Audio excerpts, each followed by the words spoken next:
The author of the work is William Shakespeare. It was written around 1606. The battle near Forres is ongoing.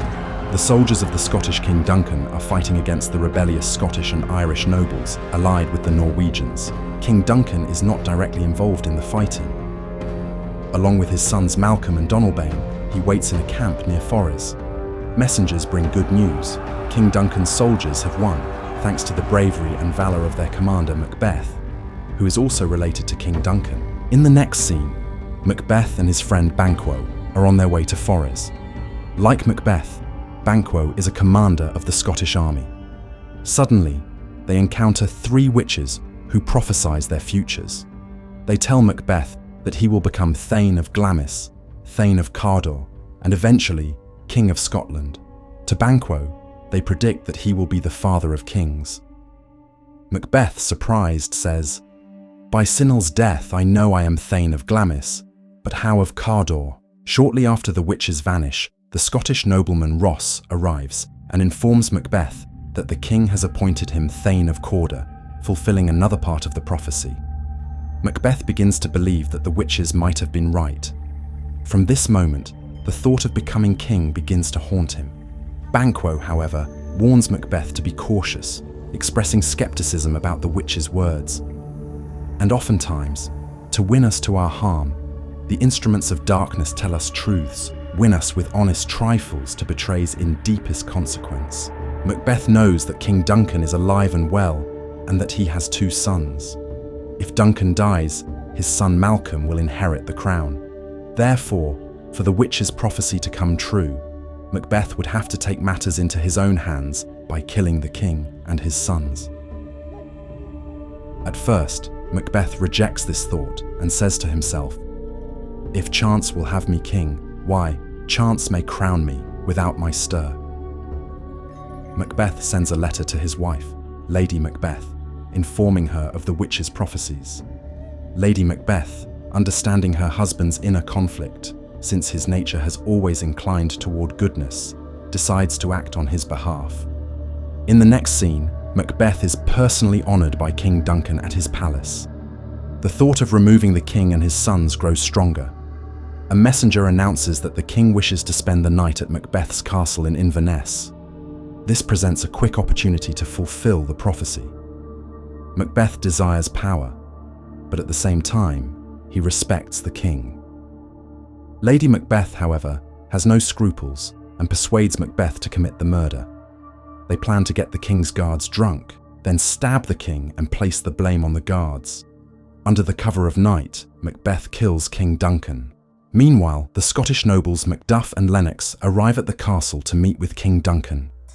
Macbeth leads them to the king's chamber, where they discover he is dead. In a fit of pretended rage, Macbeth kills the royal guards, accusing them of the murder.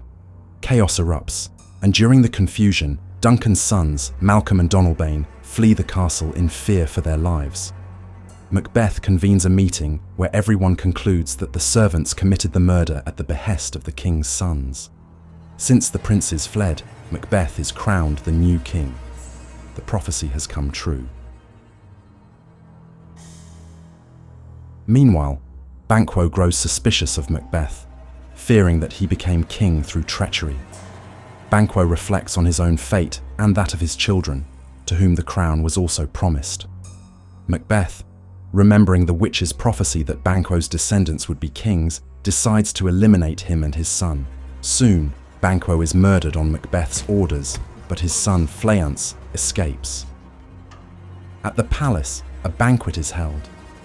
During the feast, Macbeth receives news that Banquo's son has fled, which unnerves him. Suddenly, Banquo's ghost appears to Macbeth, who begins to speak to the apparition. The guests, unable to see the ghost, are confused by Macbeth's behaviour. Lady Macbeth tries to calm the situation, explaining that her husband has suffered from strange ailments since childhood.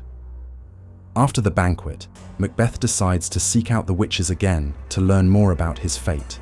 On the heath, the 3 witches meet with Hecate, the goddess of witchcraft. Hecate rebukes the witches for meddling with Macbeth's fate without her involvement and plans to deceive him further. When Macbeth meets the witches, they summon 3 apparitions. First, A floating armed head warns him to beware of Macduff. Second, a bloody child tells him that no man born of woman will harm him. And the third one, a crowned child holding a tree, tells him that he will not be defeated until Birnam Wood moves to Dunsinane Hill. These prophecies give Macbeth false confidence. He believes he is invincible, since it seems impossible for a forest to move or for any man not born of a woman to exist. Nonetheless, Macbeth orders the murder of Macduff's wife and children after learning that Macduff has fled to England. In England, Macduff meets Malcolm and convinces him to lead an army against Macbeth. At first, Malcolm is hesitant, listing his own weaknesses, but when he learns that Macbeth has slaughtered Macduff's family, he resolves to take action.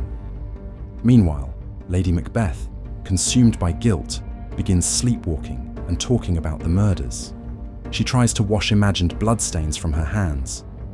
A doctor observes that her illness is mental rather than physical, and her condition worsens.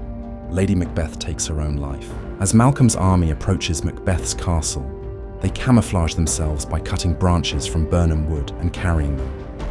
When Macbeth receives the news that Birnam Wood appears to be moving toward Dunsinane, he is struck with fear, realizing that the witch's prophecy is coming true. Despite this, he prepares to defend his castle. In the final battle, Macbeth faces Macduff. During their fight, Macduff reveals that he was born by caesarean section, and thus not born of woman in the usual way. Realizing the prophecy has once again come true, Macbeth fights to the death and is killed by Macduff. Malcolm is proclaimed the new King of Scotland, and he rewards the loyal lords by granting them earldoms